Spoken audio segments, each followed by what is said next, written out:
Hello and welcome to Digital Transformation and AI for Humans with your host, Emi. In this podcast, we'll delve into how technology intersects with leadership, innovation, and most importantly, the human spirit. Each episode features visionary leaders who understand that at the heart of success is the human touch, nurturing a winning mindset, fostering emotional intelligence, and building resilient teams.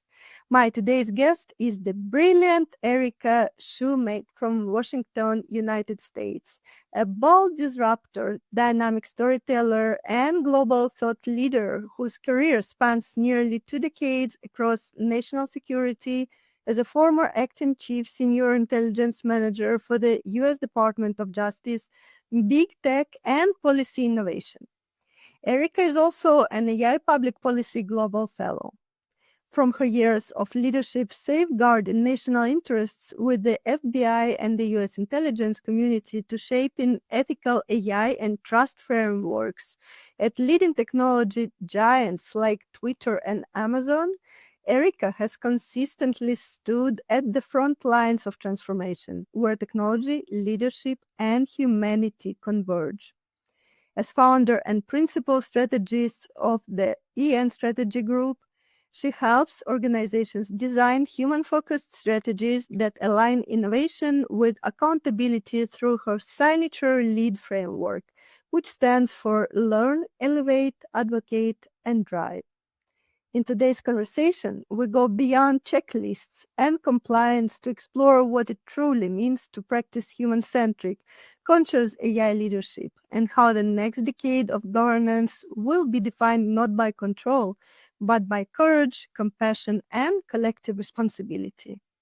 I'm honored to have Erica as a part of the executive group of the AI Game Changers Club, an elite tribe of visionary leaders redefining the rules and shaping the future of human AI synergy.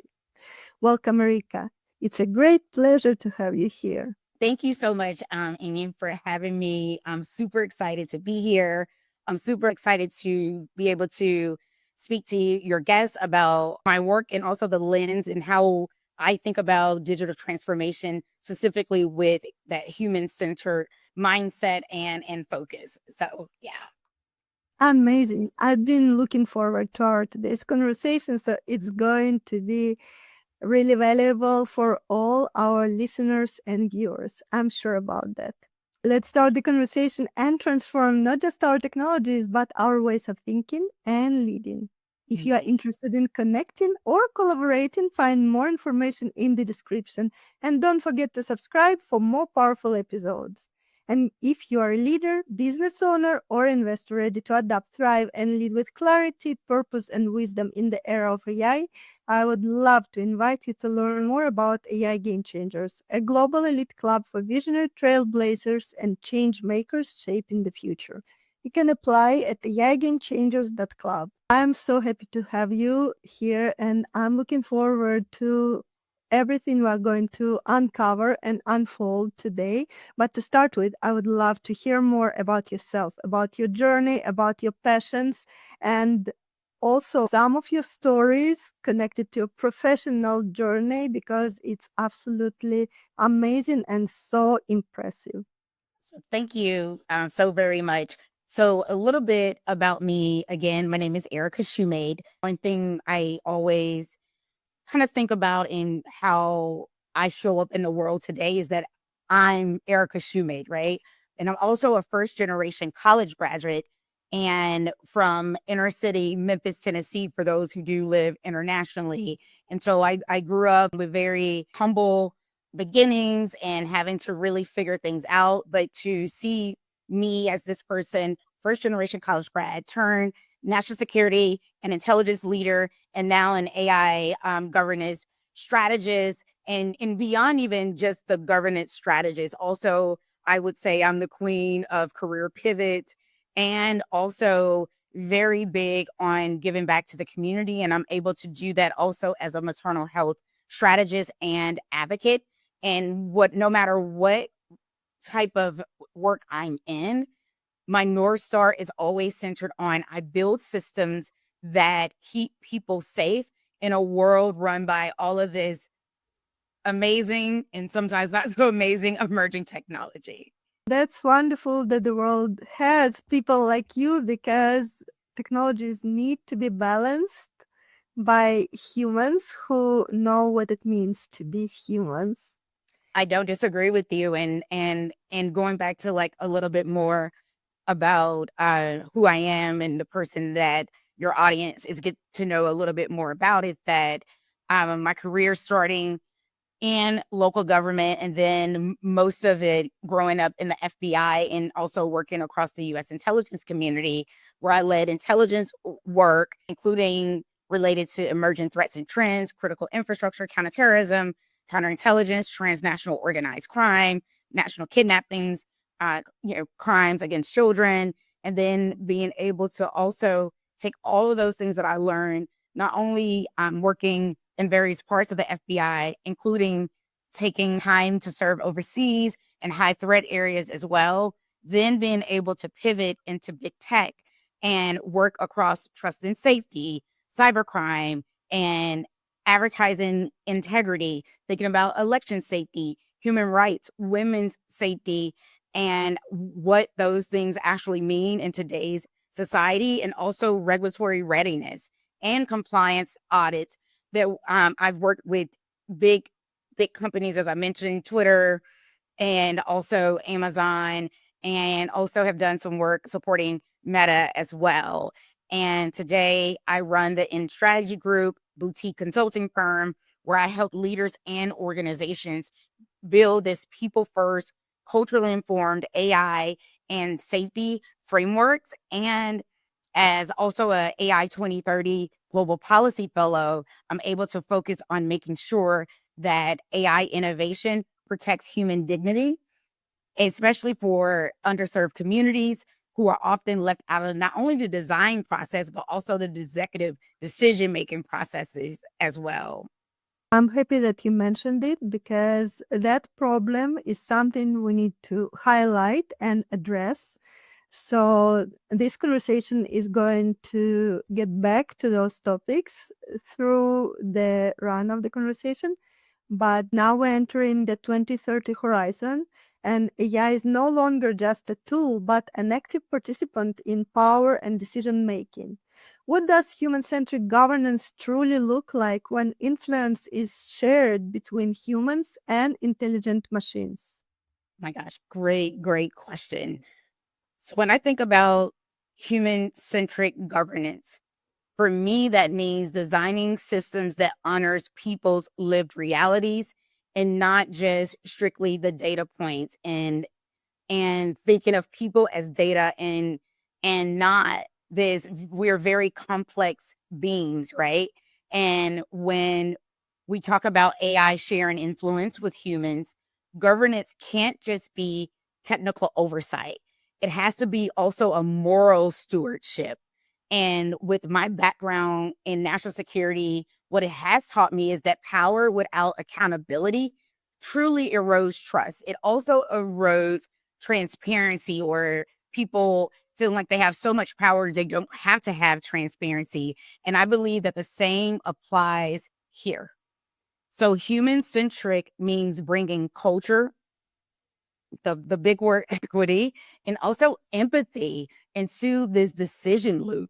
And that means we have to make sure that when we're thinking about this, a mom and her interaction with a digital health app focused on maternal health, or the student facing an algorithmic grade and it's seen as safe, and that it has been tested over and over and over again, that AI must extend human dignity and not this automated human bias. And we hear bias so much that I believe that sometimes people can feel a bit desensitized around what that means and how it shows up.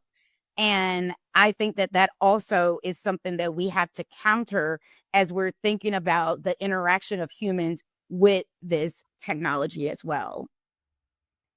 I often refer to AI as a mirror of who we are, and it includes our biases. And then it also gives it a completely different magnitude, which reflects it back to us in all its beauty or sometimes less beauty. And Yes. I like that you mentioned biases because that's exactly what it is. Among all the other amazing things, it's both good and bad as Exactly. everything. So, and human dignity, it is something we should mention more often when we're talking about those amazing technologies. I don't disagree with you. It really is so important that when we are using data to tell a story, a good story, let's say, AI with positive social impact or AI for good, it's still important to say, you have your data, but data layer with that humanization piece is really the best kind of story to tell in my professional opinion. And I think that when we as a society and also as corporations, for profit, that you can have profit and you also can maintain a level of that moral stewardship while also making good profit. Two things can be true. And I believe that both can exist in the same ecosystem. I love this. And let's dive a little bit deeper into this. You've seen both government and corporate worlds from the inside. Why do most AI governance initiatives stop at compliance? And what must shift in leadership mindset to turn governance into a living expression of conscience, not bureaucracy? Oh, wow. Great, great question. And as someone, like you said, has lived both worlds, I believe that compliance is the basics, right? It's the floor. But conscience is the ceiling. Conscience should always be in my human centric mindset. It should always be what we're aiming for. And compliance is really to the companies checking a box. But if we want to be better than just checking the legal requirements, then we must take it a step further. And I've seen both government and corporate sides of this where compliance gives that cover, right? It's protecting the company from a legal and regulatory framework perspective, but conscience is what gives us clarity. I believe that conscience is also the driver of innovation for good. And when many leaders stop at compliance because it's measurable, like it's so quick to be like, well, I can point to this data. Sometimes we have to look at the qualitative piece. And that's also where I see the human piece coming into this is governance just at its core is rooted in humanity. It requires asking not only who is this good for, but also who can this harm? I created this great system and I believe that this product innovation is great. But on the flip side, the alternative competing hypothesis is always safe for my former national security days is, but what does it look like when someone that a bad threat actor is attempting to exploit it for the thing that it wasn't originally intended for? And so, not are we covered, but in trust and safety work, we learned that real accountability happens when leaders invite that discomfort and listen to the people most impacted by their systems. And so, bureaucracy really protects the org, as I talked about earlier, and conscience protects the people. This is so true. I like your approach very much. And I would like to talk a little bit more about conscious leadership. The speed of AI evolution is overwhelming even the best leaders. What inner qualities, not technical skills, will define the next generation of conscious AI leaders? The visionaries who can balance wisdom with progress. It's so, so, so good. Inner qualities. Wow. It really speaks a lot to me as someone who is very much so an empathetic leader and someone who is always thinking about people and are we doing the right things. And so this next era of AI leadership really demands this high level of emotional intelligence or this emotional EQ, right? This culture, humility, and courage to slow down when we know that speed sells. And I know, before our pre-interview, that was one of the things that we kind of talked about as well, is like this whole idea to like move fast, be the first, be, part of the first, the second, or the third, is at what expense to the conscience, at what expense to to society, at what expense, when we take it down even further, to our children, to our youth. That's part of that initial thing we should be thinking about. And then leadership in this space isn't about who knows the most code, it's who knows themselves. Because you can talk about all day how the sausage is made, but if you're not actually implementing the guardrails to protect the thing and how it's made and what it's also meant to not do, then the conscience is basically an afterthought. And so conscious AI leaders will be empathetic strategists, not technical celebrities, by the way. And they'll listen more than they speak. They'll understand that protecting humanity sometimes means saying pause, which can be very hard before lunch. And it's actually the very thing that I talk about when I'm working with startups on whatever their big vision is saying that, hey, you cannot afford to launch an MVP product without building policy guardrails alongside that big idea.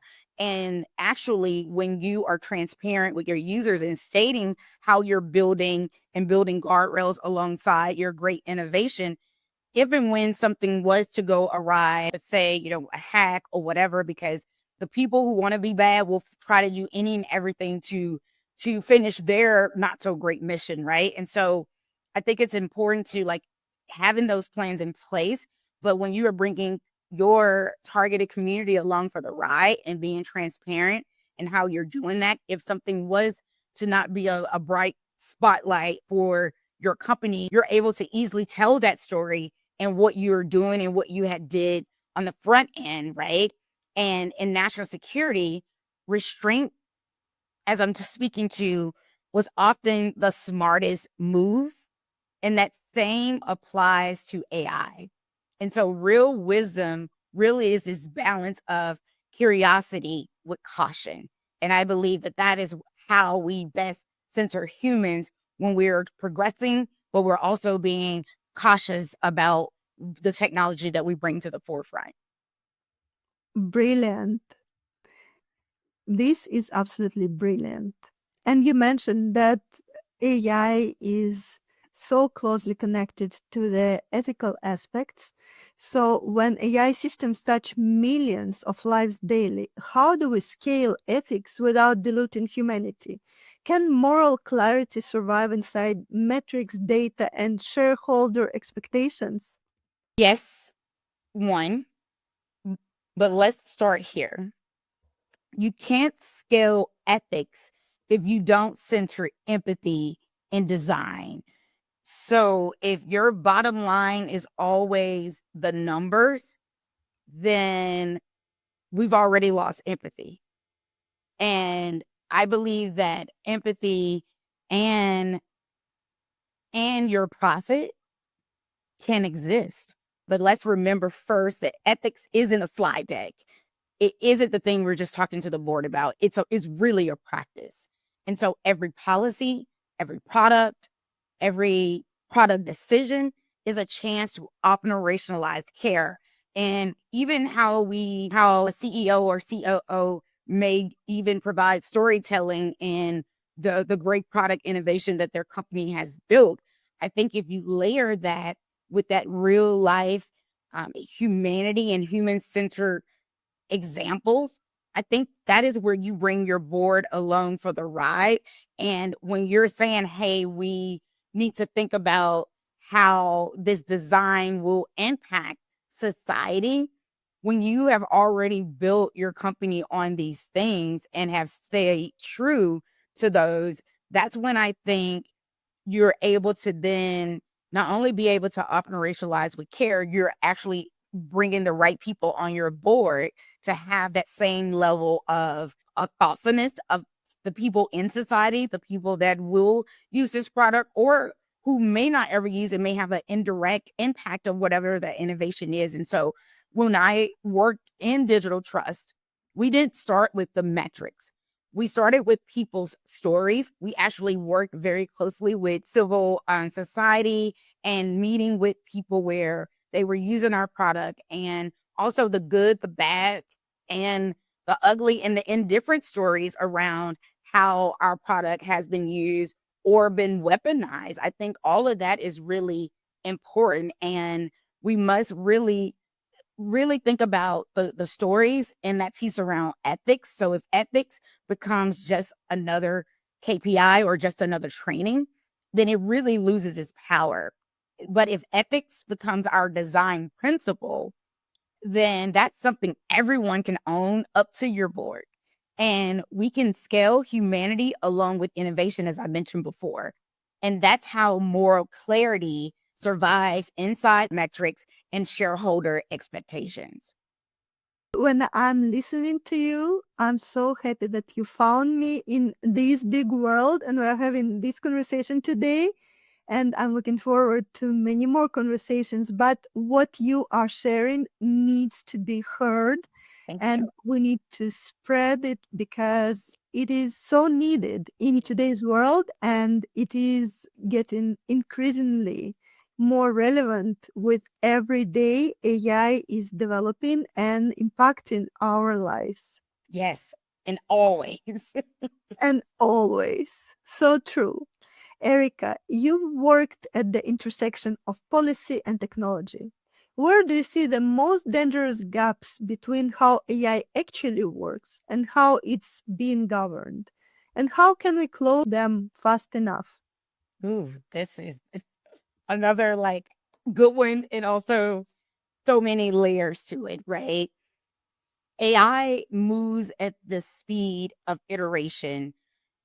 Governance still moves at the speed of legislation, or and we know or the lack thereof, depending on where you are in the world. So the biggest gap I see is time and real understanding, and the ability or the capability to want to understand. And so policymakers often don't grasp how AI actually behaves, and technologists rarely see this societal ripple effects.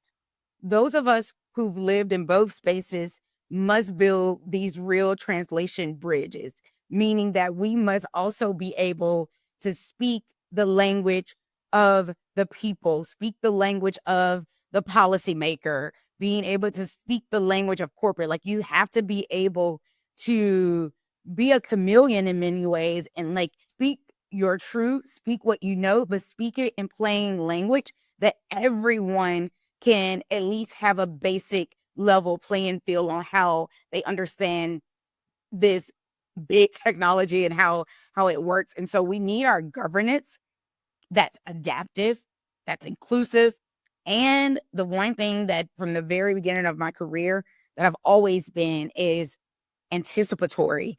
We need to be thinking about the what ifs, the if this did happen, this could happen, instead of saying, no, no, no, no, no, that could never happen. And particularly being an American, this sometimes our ideals of that could never be is this kind of Western mindset as well. And I believe that Western mindset or groupthink, all of those things can actually get us into trouble and prevent us from being able to think about some of the real issues and challenges around emerging technology like AI, and also being able to show this anticipatory thought process to policymakers, to leaders. I do believe there are certain regions that are doing a much better job of being able to iterate a bit faster. Some may say maybe it's overreach. You have in the EU, there's a lot of policy that has been developed, and a lot of that is in many ways protecting privacy and data, protecting children with online safety, which honestly is really really important and should not be just at the mercy of the parent. And the last thing I'll say on that gaps between the reality of how AI is iterating and governance is we really have to bring more diverse voices into the room. And when I say diverse, I'm not just talking about your years of experience, your different companies you've worked at. I'm going to say the thing that is like literally forbidden right now here and in my world as an American.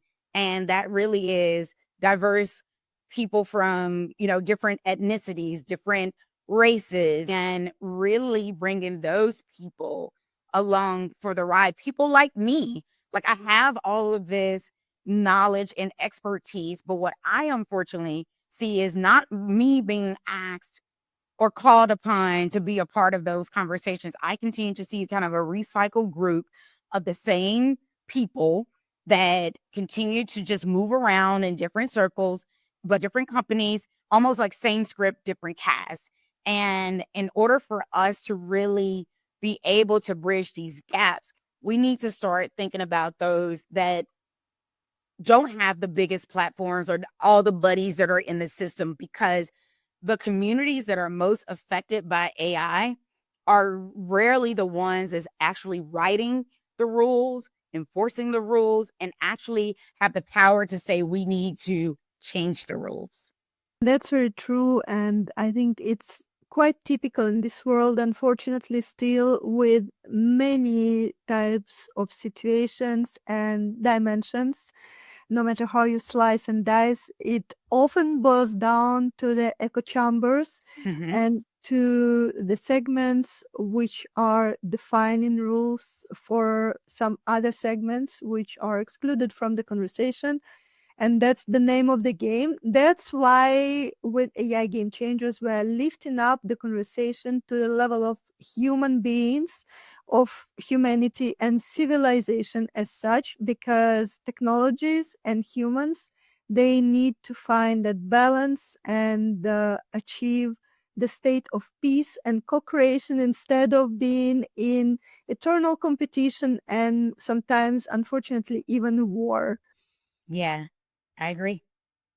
Erica, genuine governance often demands saying no when it's easier to say yes. How do moral courage and core human values look like at the leadership table? And how do we cultivate it in a culture obsessed with performance, speed, Ooh, and scale? whoa, this one is loaded. It is actually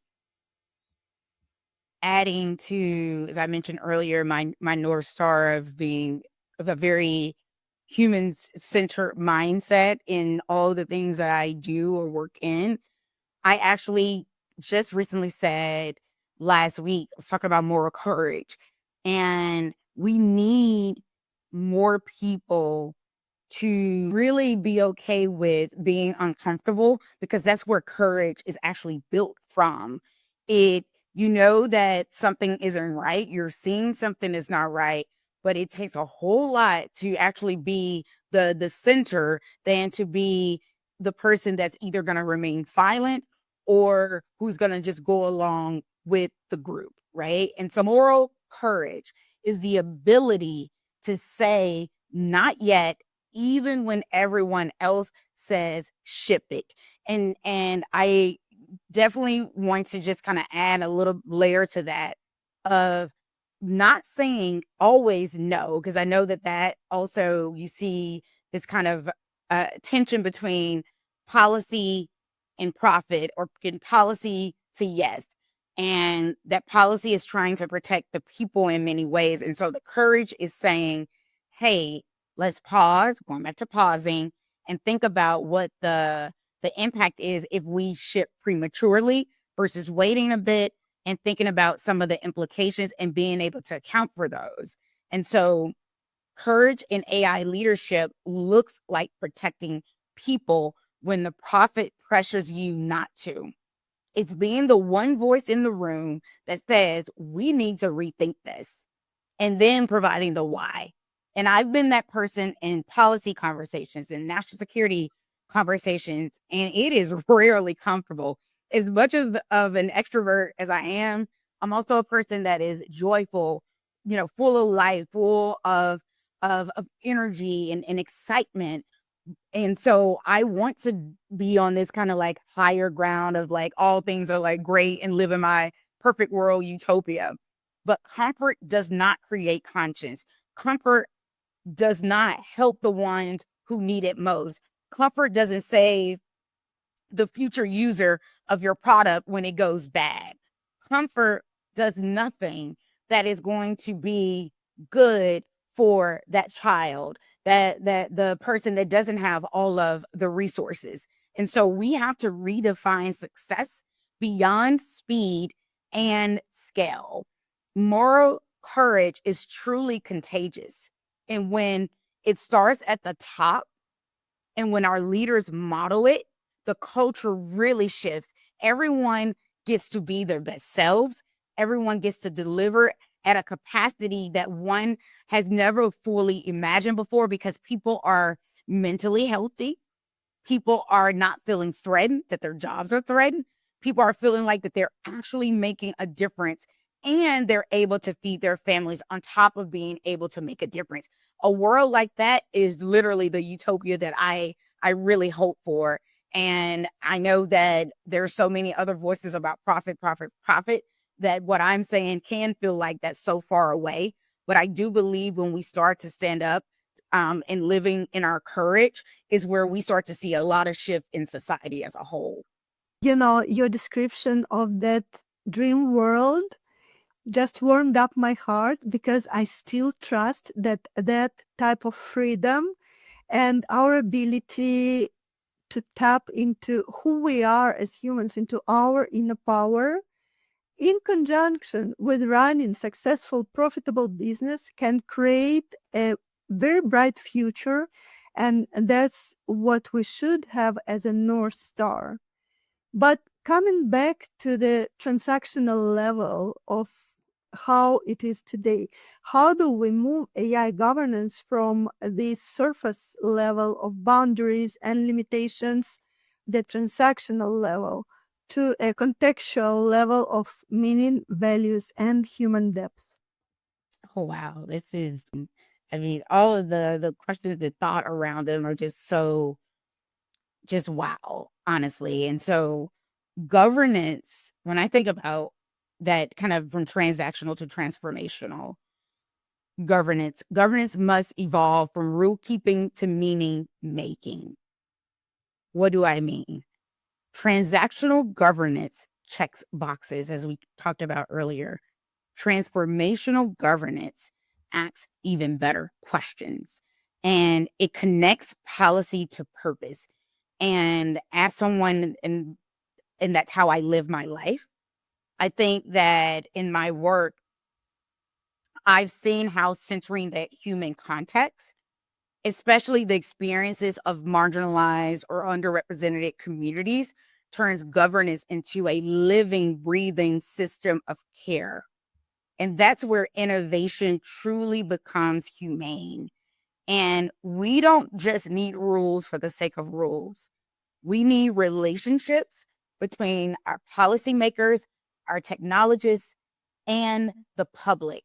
And being able to show this transformational governance through storytelling, layered, as I mentioned earlier, with data, and why bringing these two things together is why this certain type of policy should be passed. And in the for profit side, the corporations being able to create this policy governance around the very innovation that actually started the company, let's say, or has added value to the company. If we can really think about what is our ultimate goal besides the dollar, then even our own minds, our own culture begins to truly transform and blossom in a way that I believe we have yet to fully realize that that type of dream can exist. Beautiful. Absolutely beautiful.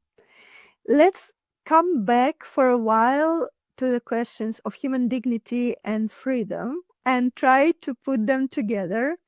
How can design, policy, and leadership converge to make human dignity prioritized and human freedom preserved in the age of intelligent systems? When I think about those three big things coming together: design, the development, the policy. So how we want it to work and what it should or should not be doing. And then this leadership work. So design, policy, and leadership work in harmony. They produce justice, not just functionality. Design also shapes experience. Policy shapes boundaries.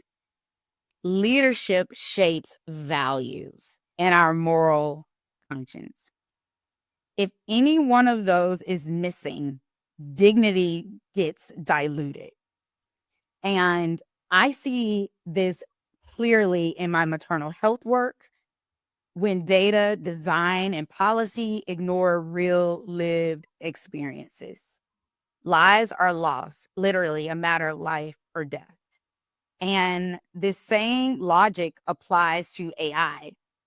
Freedom in the age of intelligent systems means ensuring that the people remain the decision makers of their own narratives. And that is where we design for liberation and not surveillance.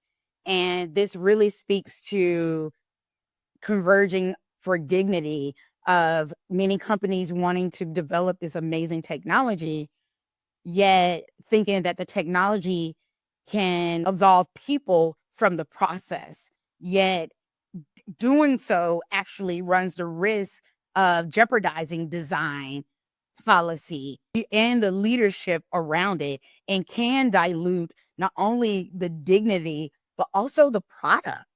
And this is something that we, the people, really have to hold those who have the most power of like creating this technology also have the greatest responsibility. And it is the people's job to hold those same leaders and innovators to a higher level of accountability and responsibility.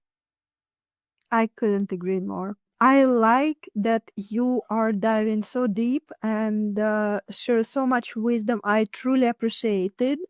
And you mentioned that sometimes it's really important to slow down and to apply a critical thinking to what are going to be the consequences and evaluate the next steps before you are rushing into it. But at the same time, in my practice, I often train people to review everything they are doing, not only to slow down, to speed up, but also get rid of certain pieces. Because today I see oftentimes, even in terms of use cases for AI implementation, that something which should be removed in the first place, it is optimized and AI is applied to that part, which shouldn't be even considered actually. Exactly. Right? So it is also about thinking twice. What are you going to choose? And you need to choose it wisely in order to create a sustainable business growth and development. Agreed. So, what is one thing we all need to unlearn to build wiser, more human centered AI systems for the decade ahead? Ooh, this is good. This is actually a lot of what keeps me up at night. Also, the thing that keeps me frustrated all day, every day. Again, going back to what I mentioned about almost like the same people getting recycled through various companies and development, the same names, and the ones with the platforms, and what is seen as like this is the righteous North Star kind of thing. And so we must unlearn the myth that technology is neutral. And the idea that technology is neutral is flawed from its inception because humans created the technology. And therefore, we all come with our own bias, our own lived experiences. And those things are already going to be naturally implemented and injected into the thing we're making because we're coming at it generally from our own lived experience. And so AI mirrors systems that made it. And if the inputs are biased, the outputs will be unjust. We have to unlearn the idea that data equals truth and remember that data often reflects inequity. I've worked across various sectors, as we talked about in the beginning, long enough to know that neutrality is a luxury of privilege. And this idea that a system can be neutral is absolutely asinine, and people just need to throw it away, because true leadership requires intentionality. So if you are building a system for all, then we need to be very intentional about the all that is a part of the final product ahead of lunch. The intentions, what we expect to see. And when we don't see those things, how are we then iterating on that? How are we fixing and resolving for these very issues versus saying, of year 1, year 2, year 3, year 4, year 5, it's biased, it's biased, it's biased, yet you're doing nothing different to change how we are doing the work. And so true leadership, again, requiring that intentionality, must also be asking whose stories, whose data, and whose humanity are we missing from this model? And we know that most of the models that we have are very Eurocentric, very whitewashed. I can give you an example. Just not even a full 2 months ago, I was asking AI to give me an image of diverse women and, that are professional.